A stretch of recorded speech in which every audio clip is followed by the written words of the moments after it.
بسم اللہ الرحمن الرحیم۔ سامعین کرام، آپ سن رہے ہیں ملک صفدر حیات خان کی داستانوں میں سے ایک داستان بے جوڑ، جس کے مصنف خود ملک صفدر حیات ہیں، اور یہ اس سلسلے کی قسط نمبر 3 ہے۔ خدا بخش، تم نے گھر میں کوئی غیر معمولی بات دیکھی؟ اس نے سپاہی کی جانب دیکھا۔ سپاہی نے کہا، میں نے ملک صاحب کو سب کچھ بتا دیا ہے۔ جمیل اس کے بعد تو گھر سے نہیں نکلا؟ نہیں جی۔ کمال اور رفت فاطمہ بھی گھر میں موجود ہیں؟ جی ہاں۔ میں نے کہا، ٹھیک ہے، تم سادہ لباس سپاہیوں کو لے کر تھانے پہنچو، ہم بھی تھوڑی دیر میں آتے ہیں۔ ایک تھانے دار اور 8 سپاہیوں کو صبح ہی صبح گاؤں میں داخل ہوتے دیکھ کر ایک ہلچل سی مچ گئی تھی۔ ہم سیدھے رفت فاطمہ کے دروازے پر پہنچے۔ میرے اشارے پر ایک سپاہی نے دھڑا دھڑ دروازہ بجانا شروع کر دیا۔ تھوڑی ہی دیر کے بعد کمال دین آنکھیں ملتا ہوا دروازے پر نمودار ہوا۔ میں نے اسے ایک طرف دھکا دیا اور سپاہیوں کے ساتھ اندر داخل ہو گیا۔ گرفتار کر لو اسے، میں نے تہکمانہ لہجے میں کہا۔ 2 سپاہیوں نے کمال دین کو قابو کر کے فوراً اس کے ہاتھ میں ہتھ کڑی پہنا دی۔ شور کی آواز سن کر رفت فاطمہ بھی بیدار ہو گئی تھی۔ اس نے جب صحن میں پولیس کو دیکھا تو پریشان ہو گئی۔ صحن میں 3 چارپائیوں پر بستر بچھے ہوئے تھے۔ رفت ہمارے سامنے ہی ایک چارپائی سے اٹھی تھی۔ ایک چارپائی پر غالباً کمال دین سویا ہوا تھا اور اب گرفتار ہو چکا تھا۔ تیسری چارپائی خالی تھی۔ جمیل کہاں ہے؟ میں نے رفت فاطمہ کی جانب خون خوار نظروں سے دیکھتے ہوئے پوچھا۔ یہی سویا تھا جی، ہمارے ساتھ۔ اس نے ایک چارپائی کی طرف اشارہ کیا، پھر پوچھا، تھانے دار صاحب، آپ نے میرے کمالے کو کیوں گرفتار کیا ہے؟ تھانے چل کر سب پتہ چل جائے گا، میں نے سرسری لہجے میں جواب دیا۔ پھر ایک سپاہی سے کہا کہ وہ رفت پر نظر رکھے۔ دوسرے سپاہی میرے حکم پر پورے گھر میں پھیل گئے تھے اور جمیل کو تلاش کر رہے تھے۔ میں نے چھت کی جانب جانے والے زینوں کا رخ کیا۔ چھت خالی تھی۔ جمیل کا نام و نشان نظر نہیں آ رہا تھا۔ گاؤں دیہات میں مکانوں کی چھتیں آپس میں ملی ہوئی ہوتی ہیں۔ ایک مکان کی چھت سے آدمی بالا ہی بالا بہت دور تک نکل سکتا ہے۔ مکان کی مکمل تلاشی لی گئی مگر جمیل کا کوئی سراغ نہ ملا۔ مکان میں داخل ہوتے وقت میرے ذہن میں جو خیال پیدا ہوا تھا وہ صحیح ثابت ہو رہا تھا۔ یقیناً جمیل چھت ہی کے راستے فرار ہو گیا تھا۔ دروازہ دھڑ دھڑانے کی آواز سن کر وہ فوراً چھت کی جانب چلا گیا ہوگا اور اس نے چھت پر سے نیچے گلی میں پولیس والوں کی بھاری نفری دیکھ لی ہوگی، پھر اس نے وہاں سے نکلنے میں دیر نہیں لگائی۔ کہاں ہے جیلا؟ میں نے کمال دین کے منہ پر ایک تھپڑ رسید کرتے ہوئے غضبناک لہجے میں کہا۔ یہاں پر ہی سویا ہوا تھا جی، ہمارے ساتھ۔ میں نے ایک زوردار تھپڑ مارتے ہوئے کہا، اوئے، تم اتنے بے خبر سوتے ہو؟ جیلا 2 مرتبہ ٹیوب ویل کا چکر بھی لگا آیا اور تمہیں کوئی خبر ہی نہیں ہے۔ تھانے دار صاحب، میرے پتر پر ظلم نہ کریں جی، رفت فاطمہ نے چیخ کر کہا۔ کمال دین نے کیا بگاڑا ہے جی؟ چپ کر کے کھڑی ہو جا، میں نے کہا۔ ہمیں سب حقیقت پتہ چل گئی ہے۔ پھر میں نے اپنے ساتھ آنے والے سپاہیوں کو حکم دیا کہ انہیں فوراً تھانے لے چلیں۔ میں نے رفت فاطمہ سے کہا، جیلا بھی بچ کر نہیں جائے گا، میں جانتا ہوں وہ اس وقت کہاں ہوگا۔ رفت فاطمہ نے چیخنا شروع کر دیا۔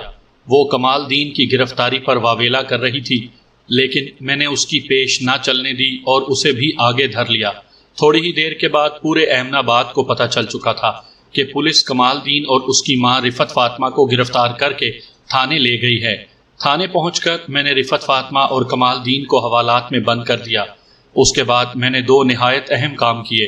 ایک تو میں نے غلام گوس کو 2 سپاہیوں کے ہمراہ وانڈو روانہ کر دیا۔ مجھے 100% یقین تھا کہ جمیل عرف جیلا اس وقت اپنی ماسی زینب کے گھر میں مل جائے گا۔ چودھری حشمت علی کے گھر سے مجھے زینب کے گھر کا پتہ معلوم ہو گیا تھا۔ میں نے غلام غوث کو سختی سے ہدایت کی تھی کہ وہ جمیل کو ہر صورت گرفتار کر کے تھانے لے آئے، اور اگر وہ نہ ملے تو اس کی ماسی زینب اور ماسٹر نیاز علی کو ہی پکڑ لائے۔ دوسری طرف میں نے خدا بخش کو ٹیوب ویل کے سامان والی رسید دے کر لاہور روانہ کر دیا تاکہ اس بات کی تصدیق ہو سکے کہ جمیل نے وہ سامان خریدا بھی تھا یا اس میں بھی کوئی گھپلا کیا گیا تھا۔ ان کاموں سے فارغ ہو کر میں نے کمال دین کو اپنے کمرے میں بلا لیا۔ میرے اشارے پر حنیف سینڈو اس کے سر پر آ کر کھڑا ہو گیا۔ حنیف پھینٹی لگانے کا ماہر تھا، اسی لیے ہم نے اس کا نام سینڈو رکھا ہوا تھا۔ میں نے کمال کو کڑی نگاہوں سے گھورتے ہوئے کہا، وہ درانتی کہاں ہے جس سے تم نے اپنے بھائی کا گلا کاٹا ہے؟ وہ گڑ گڑا کر بولا، میں نے کچھ نہیں کیا جناب، آپ کو غلط فہمی ہو گئی ہے۔ اوے غلط فہمی کے گھوڑے، میں نے سینڈو کو نظروں ہی نظروں میں اشارہ کیا۔ سینڈو، اس کو بتاؤ، ہمیں غلط فہمی کبھی نہیں ہوتی۔ سینڈو نے اس کی لترول شروع کر دی۔ کمال بری طرح بل بلا رہا تھا۔ صاحب جی، میں نے قتل نہیں کیا، آپ رب دی قسم لے لیں۔ سگے بھائی سے انتقام لیتے ہو اور مدعا ستیلے بھائی پر ڈالتے ہو۔ میں نے کہا، پھر سینڈو کو مخاطب کرتے ہوئے حکم دیا، اس کی ہڈی پسلی ایک کر دو اور اس سے آلہ قتل بھی برآمد کروا لاؤ۔ سینڈو اسے اپنے ساتھ لے کر ایک مخصوص کمرے میں چلا گیا۔ میں نے رفت فاطمہ کو ساتھ لیا اور پوچھ گچھ والے کمرے میں آ گیا۔ میں نے اسے ایک کرسی پر بٹھا کر سخت لہجے میں کہا، اگر تم ساری عمر جیل میں سڑنے سے بچنا چاہتی ہو تو جو حقیقت ہے وہ بتا دو۔ ہمیں تمہارے سارے کارناموں کی خبر ہو گئی ہے، اب تم جھوٹ بول کر اپنے لیے مشکلات پیدا کر لو گی۔ میں نے کوئی جھوٹ نہیں بولا جی، وہ ترش لہجے میں بولی۔ میرا جوان پتر قتل ہو گیا اور ہمیں ہی تھانے میں بند کر دیا گیا۔ رب سے ڈریں جی، اللہ کا انصاف بڑا سخت ہے جی۔ میں نے اس کی تقریر سے متاثر ہوئے بغیر پوچھا، تم اللہ دتا کی دوسری بیوی ہو؟ رفت فاطمہ کے بارے میں ساری معلومات مجھے رحمت بی بی اور چودھری حشمت نے دے دی تھی۔ ان معلومات کی روشنی میں مجھے اپنی تفتیش میں بہت آسانی پیدا ہو گئی تھی۔ اس نے چونک کر میری جانب دیکھا۔ کس نے بتایا ہے جی آپ کو؟ ہمیں اور بھی بہت کچھ پتہ چل چکا ہے۔ میں نے اسے ڈانٹ کر کہا، جمیل کے والد نے تمہیں طلاق کیوں دی تھی؟ ساڈا خاندانی جھگڑا تھا جی۔ میں نے کہا، تمہارے خاندان کے بارے میں بھی سب معلوم ہو گیا ہے ہمیں۔ اللہ دتا کی موت کیسے ہوئی تھی؟ دل کا دورہ پڑا تھا ان کو۔ سارا پنڈ واقف ہے اس گل سے۔ اس کا اعتماد با الفاظ دیگر ڈھٹائی قابل دید تھی، لیکن سارا پنڈ یہ نہیں جانتا کہ تم نے اسے کچلا بیڑا کھلا دیا تھا۔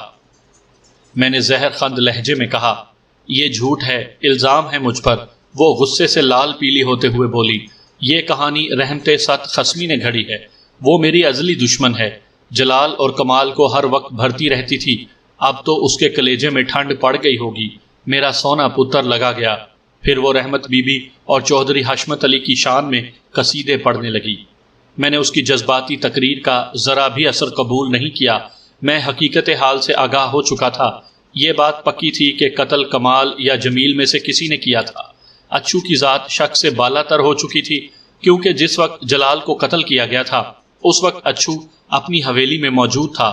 اس بات کی گواہی اچھو کے گھر کے افراد کے علاوہ گاؤں کے چند معتبر لوگوں نے بھی دی تھی۔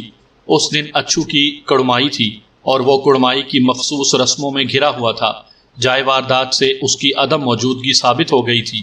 رفت فاطمہ کے کوسنے کچھ کم ہوئے تو میں نے پوچھا، زرینہ اور کلثوم کے کمرے کس طرح بدل گئے تھے؟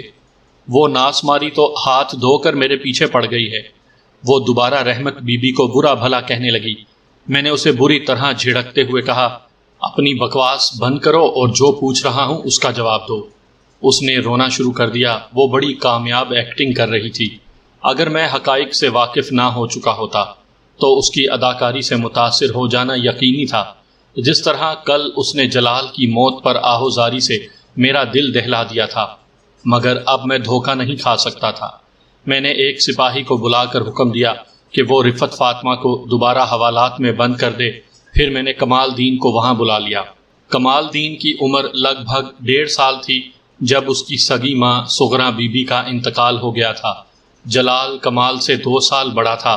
دونوں کم سن ہی تھے کہ ماں کی گود سے محروم ہو گئے۔ اس وقت اللہ دتا خیالی ہی میں رہتا تھا۔ اللہ دتا کی کچھ زمین وانڈوں میں بھی تھی اور اس کا وہاں اکثر آنا جانا ہوتا تھا۔ رفت فاطمہ وانڈوں کی رہنے والی تھی۔ وہ شادی شدہ تھی، لیکن جمیل کی پیدائش کے فوراً بعد اس کے شوہر نے اسے طلاق دے دی تھی۔ وجہ کوئی بھی رہی ہو، مگر رحمت بی بی کا خیال تھا کہ رفت کی بد زبانی سے تنگ آ کر اس کے شوہر نے اپنی جان چھڑا لی تھی۔ اللہ دتا کی رفت پر نظر پڑی تو وہ اس پر مر مٹا۔ اس نے رفت سے شادی کرنے کا فیصلہ کر لیا۔ چودھری حشمت علی اور دوسرے چند لوگوں نے اس رشتے کی مخالفت کی، مگر اللہ دتا نے کسی کی نہ سنی اور من مانی کی۔ جب رفت کا اللہ دتا سے نکاح ہوا تو جمیل اس وقت 5 ماہ کا تھا۔ رفتہ رفتہ رفت کے جوہر کھل کر سامنے آنے لگے، مگر اللہ دتا برداشت کرتا رہا۔ جمیل کی پیدائش کے وقت کوئی ایسی پیچیدگی ہو گئی تھی کہ رفت فاطمہ آئندہ کے لیے ماں بننے کے قابل نہیں رہی تھی۔ اس لیے بعد ازاں رفت سے اللہ دتا کی کوئی اولاد نہ ہو سکی۔ اللہ دتا رفت کی زیادتیوں کو محض اپنے بچوں کی خاطر برداشت کرتا رہا۔ بنیادی طور پر وہ ایک شریف النفس انسان تھا اور امن و امان سے رہنے کا خواہاں تھا۔ اس نے قریبی لوگوں کی ناراضگی مول لے کر رفت فاطمہ سے شادی کی تھی اور اب ذمہ داری سے نبھا بھی رہا تھا۔ جب ہر طرف سے تانے ملنے لگے تو اللہ دتا نے ایک عجیب و غریب فیصلہ کیا۔ اس نے اپنی وانڈوں والی ساری زمین بیچ ڈالی، اس طرح خیالی والی زمین اور مکان کا بھی سودا کر لیا اور سب کچھ بیچ کر احمد آباد اٹھایا۔ یہاں کے لوگ اس کے بارے میں زیادہ تفصیل سے نہیں جانتے تھے، ان کے علم میں بس یہی بات تھی کہ رفت فاطمہ اللہ دتا کی بیوی ہے اور ان کے 3 بیٹے ہیں۔ احمد آباد میں اللہ دتا نے 15 کلے زمین خریدی تھی، اس کے علاوہ ایک اوسط درجے کا گھر بنا لیا تھا۔ اللہ دتا نے شروع سے زمینداری میں ہاتھ بٹانے کے لیے کچھ ملازم بھی رکھ چھوڑے تھے، مگر جب اس کے بیٹے بڑے ہو گئے اور خاص طور پر جب جلال اپنی تعلیم سے فارغ ہو گیا تو انہوں نے ملازمین کی چھٹی کر دی اور سب مل کر خود ہی زمینوں کو سنبھالنے لگے۔ کٹائی وغیرہ کے موقع پر وہ کچھ لوگوں سے ٹھیکے پر کام لے لیا کرتے تھے۔ رفت کو ہر وقت یہ فکر کھائی جاتی تھی کہ اللہ دتا سے اس کی کوئی اولاد نہیں تھی، اور اللہ دتا کا رویہ بھی اسے پریشانی میں مبتلا رکھتا تھا۔ اس نے رفتہ رفتہ محبت جتا کر جلال اور کمال کو شکار کرنا شروع کر دیا۔ وہ اس کے ہاتھوں میں پلے تھے، اس کی بہت عزت کرتے تھے، اگرچہ انہیں یہ بات معلوم تھی کہ رفت ان کی ستیلی ماں ہے، مگر انہوں نے کبھی رفت سے ستیلے پن کا مظاہرہ نہیں کیا تھا۔ رفت جانتی تھی کہ اللہ دتا کی آنکھ بند ہوتے ہی اس کی مشکلات کا آغاز ہو جائے گا۔ جمیل کسی بھی طرح اللہ دتا کے وارثوں میں شمار نہیں کیا جا سکتا تھا، اگرچہ جلال اور کمال رفت پر آنکھیں بند کر کے اعتماد کرتے تھے، مگر اسے خدشہ تھا کہ ان کی پھپھی انہیں کہیں اس کی طرف سے بدگمان نہ کر دے۔ رفت چاہتی تھی کہ ان کو باندھ کر رکھ دے۔ کمال دین کو میرے پاس لایا گیا تو اس کی حالت خاصی خراب ہو رہی تھی۔ سینڈو نے اس کی خوب مرمت کی تھی۔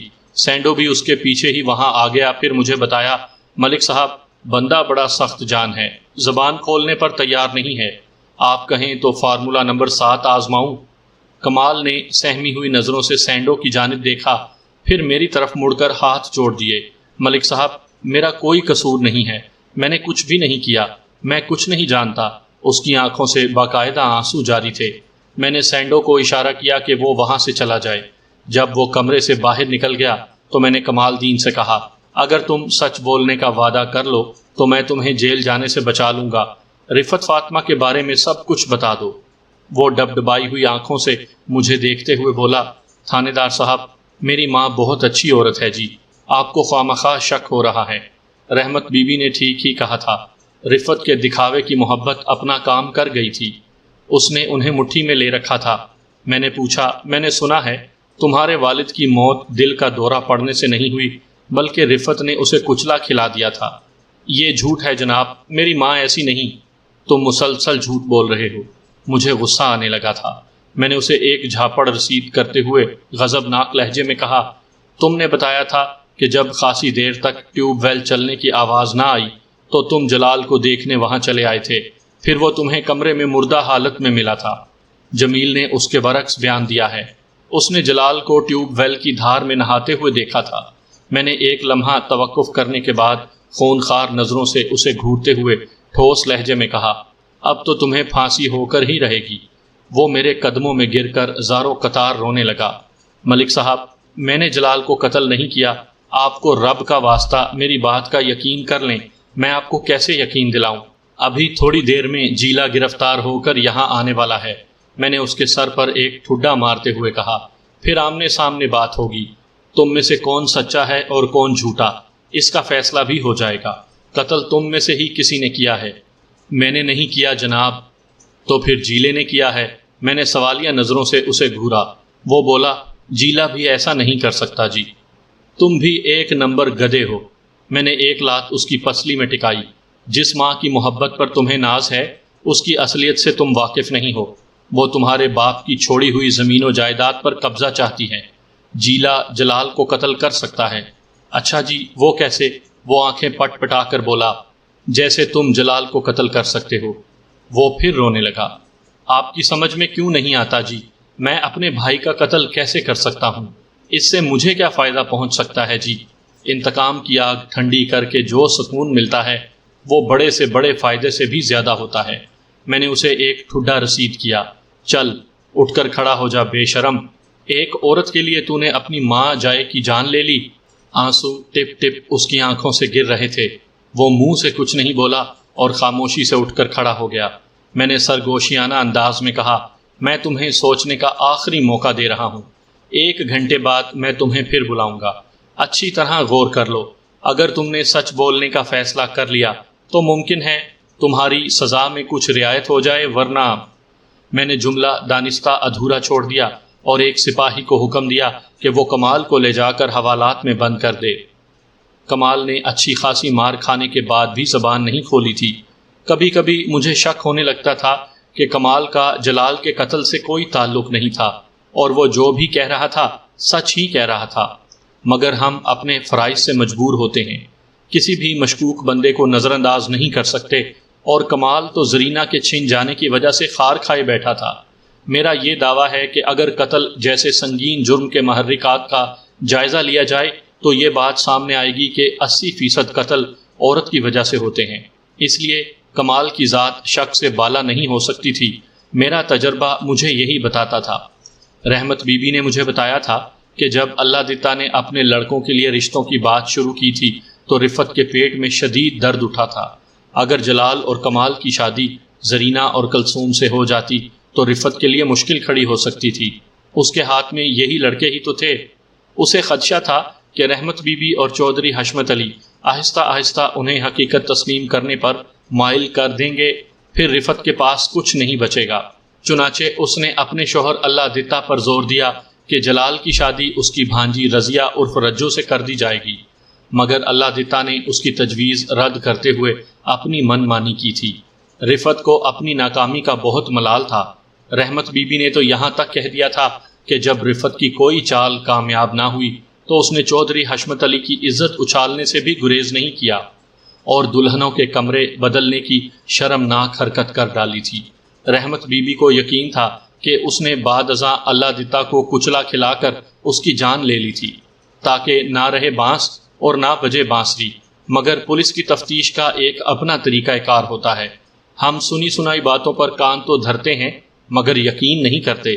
یقین کی منزل تک پہنچنے کے لیے ہمیں اپنے انداز سے تسلی کرنا ہوتی ہے۔ تھوڑی ہی دیر کے بعد ASI غلام غوث جمیل کو گرفتار کر کے وہاں پہنچ گیا۔ اس کے ساتھ جمیل کی ماسی زینب اور اس کا شوہر نیاز علی بھی تھا۔ ملک صاحب، آپ کا اندازہ بالکل ٹھیک تھا، ASI نے کہا۔ جیلا سیدھا اپنی ماسی کے پاس ہی پہنچا تھا، لیکن ہم اس سے بھی پہلے وہاں پہنچ گئے تھے۔ پھر یہ جیسے ہی گھر میں داخل ہوا ہم نے فوراً اسے گرفتار کر لیا۔ میں نے جیلے کے منہ پر ایک زناٹے دار تھپڑ رسید کرتے ہوئے گرج کر کہا، کہاں ہے وہ درانتی جس سے تم نے جلال کا نرخرا کاٹا تھا؟ جناب، آپ کیا کہہ رہے ہیں؟ وہ معصومیت آمیز حیرت سے بولا، میں بھائی جلال کا قتل کیوں کروں گا؟ بکواس بند کر روئے، یہ تمہاری خالہ جی کا واڑا نہیں ہے، تھانہ ہے۔ یہاں آ کر تو پتھر بھی بولنے لگتے ہیں۔ میں نے کہا، تم نے جلال کو قتل کیا ہے، ہمیں سب پتہ چل گیا ہے۔ نہیں جناب، آپ کو کسی نے غلط بتایا ہے۔ اوئے غلط کے بچے، جھوٹ بولتا ہے۔ میں نے اس کا جملہ مکمل ہونے سے پیشتر ہی ایک چانٹا اس کے بائیں گال پر جڑ دیا۔ تم کیا سمجھتے ہو ہم تمہاری بات کا یقین کر لیں گے؟ میں سچ کہہ رہا ہوں تھانے دار صاحب، اس نے کہا۔ آپ کو کسی نے میرے خلاف بھڑکا دیا ہے۔ میں نے گھور کر اس کی جانب دیکھا۔ کیا یہ بھی سچ ہے کہ تم ٹیوب ویل کا سامان لینے لاہور گئے تھے؟ جی ہاں، میں نے تو آپ کو سامان کی رسید بھی دے دی تھی۔ تم نے بتایا تھا کہ کل صبح تم نے جلال کو اپنی آنکھوں سے ٹیوب ویل کے نیچے نہاتے ہوئے دیکھا تھا۔ وہ بولا، میں نے یہی کہا تھا جناب۔ تم اور کمال ایک ہی کمرے میں سوتے ہو؟ آہو جی۔ وہ میری بات کی تہ تک نہیں پہنچ سکا تھا، پلکیں جھپک کر بولا، میں نے آپ کو بتایا تو تھا جی۔ میں نے سوالات کا سلسلہ جاری رکھا، اور کل رات تمہارے گلے سے تعویذ غائب ہو گیا تھا۔ اس نے اسبات میں سر ہلایا۔ میں نے پوچھا، آج کل ٹھیک ٹھاک گرمی پڑ رہی ہے، پورا پنڈ چھتوں پر یا اپنے اپنے گھروں کے صحنوں میں سو رہا ہے، اور تم دونوں بھائی کمرے میں سوتے ہو؟ اس کے چہرے پر پریشانی نمودار ہوئی۔ کچھ کہنے کے لیے اس نے منہ کھولنا چاہا، پھر ارادہ ملتوی کر دیا۔ میں نے کہا، گزشتہ رات تم تینوں ماں بیٹے صحن میں سوئے تھے۔ میں نے صحن میں 3 چارپائیاں بچھی دیکھی تھی، مگر ہمارے گھر میں داخل ہونے سے پہلے ہی تم وہاں سے فرار ہو گئے تھے، جبکہ تم تو صبح دیر تک سونے کے عادی ہو۔ کیا تم سمجھ رہے تھے کہ ہم سے بچ کر بھاگ جاؤ گے؟ میں نے دانت پیستے ہوئے ایک اور تھپڑ رسید کیا۔ وہ جی میری جلدی آنکھ کھل گئی تھی۔ میں رفع حاجت کے لیے کھیتوں میں چلا گیا تھا، پھر میں نے سوچا چلو ایک چکر وانڈوں کا بھی لگاؤں۔ ویسے تو بھائی کمال مجھے جانے ہی نہیں دیتے۔ مجھے گھمن گھیریوں میں نہ ڈالو، میں نے کہا۔ تم کوئی جن کی اولاد نہیں ہو کہ گھر سے نکل بھی گئے اور دروازہ اندر سے بند بھی رہا۔ تھانے دار صاحب، میں سچ کہتا ہوں، تم ایسے نہیں مانو گے۔ میں نے سینڈو کو بلا لیا اور پھر اسے کہا، سینڈو، اس کی ذرا ٹھیک ٹھاک چترول کر کے میرے پاس لے آؤ۔ سینڈو جمیل کو لے کر ڈرائنگ روم کی طرف چلا گیا۔ کچھ دیر کے بعد وہ واپس آ گیا تو جمیل خاصا نرم دکھائی دے رہا تھا۔ سینڈو نے اس کی خوب آؤ بھگت کی تھی۔ جمیل میرے سامنے گردن جھکا کر کھڑا ہو گیا۔ سینڈو کو میں نے جانے کا اشارہ کیا، پھر جمیل کی طرف دیکھ کر کہا، تم کتنے بجے برانڈرتھ روڈ والی دکان پر پہنچے تھے؟ تقریباً 9 بجے، وہ نحیف آواز میں بولا۔ میں چودھری ٹریولز کی بس سے لاہور گیا تھا۔ یہ تو تم پہلے بھی بتا چکے ہو، میں نے اسے جھڑک دیا۔ جو میں پوچھ رہا ہوں اس کا جواب دو۔ وہ خاموشی سے میری طرف دیکھنے لگا۔ میں نے پوچھا، تمہیں کل دوپہر میں 11 بجے سے واپس آ جانا چاہیے تھا، پھر شام تک کہاں رہے؟ میں بادشاہی مسجد دیکھنے چلا گیا تھا۔ بادشاہی مسجد دیکھنے میں اتنا وقت صرف نہیں ہوتا، میں نے کہا۔ تم اور کہاں کہاں گئے تھے؟ وہ بولا، بس جی وہیں پر دیر ہو گئی تھی۔ میں نے اچانک سوال کیا، ٹیوب ویل کا سامان تم نے کہاں رکھا ہے؟ ٹیوب ویل کے کمرے میں۔ بے ساختہ اس کے منہ سے نکل گیا۔ پھر بات بناتے ہوئے بولا، میرا مطلب ہے ٹیوب ویل کا سارا سامان تو ٹیوب ویل کے کمرے میں ہی رکھا ہوگا، مگر کل مجھے اس کا موقع نہیں مل سکا، حالانکہ رات تم نے 2 چکر بھی لگائے تھے۔ میں نے جان بوجھ کر اپنی بات ادھوری چھوڑ دی تھی۔ وہ بولا، وہ جی وہ تو میرے پیٹ میں کچھ گڑبڑ ہو گئی تھی، اس لیے 2 بار کھیتوں کی طرف جانا پڑا تھا۔ یعنی سامان تمہارے گھر میں ہی رکھا ہے؟ آہو جی، ٹھیک ہے، تم ابھی ہمارے ساتھ چلو، میں نے کہا، تمہاری بات کی تصدیق بھی کر دیتے ہیں۔ میں نے 2 سپاہیوں کو ساتھ لیا۔ ایک سپاہی نے جیلے کی ہتھ کڑی کی زنجیر تھام رکھی تھی۔ ہم تھوڑی ہی دیر میں رفت کے گھر پہنچ گئے۔ صبح جاتے ہوئے ہم نے یہاں بھی تالا ڈال دیا تھا۔ چل جلدی بتا، کہاں رکھا ہے تو نے سامان؟ میں نے گھر میں داخل ہوتے ہوئے اسے ایک ٹھوکر رسید کی۔ وہ کچھ دیر تک ہمیں مختلف کمروں میں گھماتا رہا، پھر پریشان ہو کر بولا، میں نے تو کل یہیں پر رکھا تھا جی، پتہ نہیں کہاں چلا گیا۔ اوئے، تو نے پورے گھر میں رکھا تھا، اپنے کچھ لگتے کو۔ مجھے غصہ آنے لگا۔ سیدھی طرح بتا ورنہ چمڑی ادھیڑ دوں گا۔ میں نے اسے زوردار دھکا دیا۔ ٹھیک ٹھیک بتا، کس جگہ رکھا تھا تو نے سامان؟ وہ ہمیں اس کمرے میں لے گیا جہاں اس کے بقول وہ اور کمال دین سوتے تھے۔ پھر ایک پڑولے کی جانب اشارہ کرتے ہوئے بولا، میں نے تو اس کے اوپر رکھا تھا جی۔ پڑولے کے اوپر کچھ بھی نظر نہیں آ رہا تھا۔ میں نے ڈانٹ کر کہا، اوئے جن کی اولاد، تمہارا سامان بھی کیا جادو کا تھا جو غائب ہو گیا؟ پھر میں نے ایک سپاہی سے کہا، ذرا اس کے پڑولے کے اوپر چڑھ کر تو دیکھو۔ میرے حکم پر سپاہی پڑولے کے ساتھ رکھے ہوئے لحافوں والے کھٹولے پر چڑھا، پھر وہاں سے لپک کر پڑولے کے اوپر نظریں دوڑانے لگا۔ کچھ دیر کی تلاش کے بعد وہ بولا، ملک صاحب یہاں تو کچھ بھی نظر نہیں آ رہا۔ پھر اس کی حیرت میں ڈوبی ہوئی آواز آئی، بس ایک درانتی پڑی ہوئی ہے یہاں۔ درانتی کے نام پر میں چونک پڑا۔ میں نے کہا، رک جاؤ، درانتی کو ہاتھ نہیں لگانا۔ پھر میں نے اپنی جیب میں سے رومال نکال کر سپاہی کو دیتے ہوئے کہا، بڑی احتیاط کے ساتھ پکڑ کر درانتی کو نیچے لے آؤ۔ سپاہی نیچے اتر آیا۔ اس نے درانتی کو بڑے محتاط انداز میں پکڑ رکھا تھا۔ درانتی کے پھل پر خون جمع ہوا تھا اور اس کی رنگت سیاہی مائل ہو رہی تھی۔ میں نے جمیل کی پیٹھ پر ایک زوردار لات رسید کی۔ وہ لڑکھڑایا، مگر سپاہی نے زنجیر کھینچ کر اسے گرنے سے روک لیا۔ میں نے غصے میں اس کے چہرے پر تھپڑوں کی بارش کر دی۔ وہ بے طرح چیخ رہا تھا، چلا رہا تھا اور روتے روتے ایک ہی بات دہرا رہا تھا، یہ داتری کمال کی ہے، یہ داتری کمال کی ہے۔ معاملہ خاصا پیچیدہ ہو گیا تھا۔ میں اب تک کی تفتیش سے اس نتیجے پر پہنچا تھا کہ یا تو کمال دین نے زرینہ کے چھن جانے کی وجہ سے انتقاماً اپنے بڑے بھائی جلال کو ہلاک کر دیا تھا اور ستیلے بھائی جمیل کو پھانسنے کے لیے اس کا تعویذ چرا کر موقع واردات پر پھینک دیا تھا، یا پھر جمیل عرف جیلے نے زمین اور جائیداد کے حصول کی خاطر جلال دین کا قصہ تمام کر دیا تھا اور آلائے قتل کو کمال کے کمرے میں چھپا دیا تھا تاکہ پہلا شک اسی کی طرف جائے۔ اگر کمال کو جلال کے قتل کے باعث پھانسی کی سزا ہو جاتی تو اللہ دتا کی تمام زمین اور جائیداد کی وارث صرف اور صرف رفت فاطمہ ہی قرار دی جاتی۔ بالفاظ دیگر ہر چیز پر جمیل کا قبضہ ہو جاتا۔ بہرحال قتل انہی دونوں میں سے کسی نے کیا تھا۔ میں نے جیلے کی ماسی زینب اور اس کے شوہر نیاز علی کو اپنے کمرے میں بلا لیا۔ نیاز علی شکل و صورت سے خاصا معقول آدمی نظر آتا تھا۔ اس کی عمر لگ بھگ 35-36 سال ہوگی۔ سر کے بالوں میں سفیدی جھلکنے لگی تھی۔ اس نے باریک تلوار مار کا مونچھیں رکھی ہوئی تھیں۔